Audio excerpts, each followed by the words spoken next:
हरे कृष्ण। कृष्ण प्रेम भौतिक संसार में लोक मैंने भावती कि कृष्ण प्रेम केवल गोपी मान सहित ही थाए आउ टीवी सीरियल माध्यम थाए तो कृष्ण को प्राय भौतिक संसार लोक भावती से प्रेमर ठाकुर हेले जड़े भक्त कि जड़े वैष्णव जानते कि कृष्ण को प्रेम केते मधुर थाए कृष्ण को प्रेम मिल केमी ये भौतिक जगत में जदि प्रेम केवल स्वार्थहित ही थाए जमी विषय भागर लालसा ये स्त्री सुख प्रभुपाद गुरुदेव कहते कि जगतर खुशी केवल स्त्री सुख ही निमित्त तो कृष्ण प्रेम पाइक हेले आमको प्रत्येक दिन नाम जप कर प्रत्येक दिन नाम जप करने द्वारा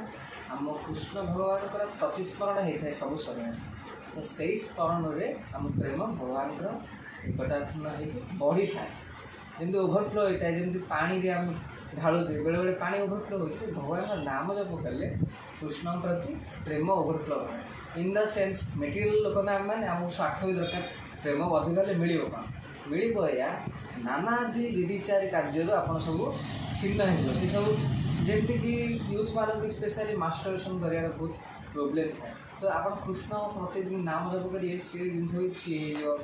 कि कौन नारी मान प्रति दुश्चिंता आसबनी से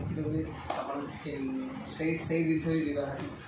सब मेन ये जगत जो चाहूँ शांति इंटरनल हैप्पी सदाड़ आप खुशी रहे तो मु समस्त वीडियो माध्यम समस्त भक्त मान कहना चाहूँगी कि आप प्रत्येक दिन शुद्ध हिसाब शुद्ध भाव में एकांत स्थान में बसी माल जप कर नाम जप ये कलिजुग एकमात्र भगवान पाइबार बाट तो समस्त भक्त मान चरण कमल प्रार्थना आप प्रत्येक दिन भगवान शुद्ध नाम हरे कृष्ण।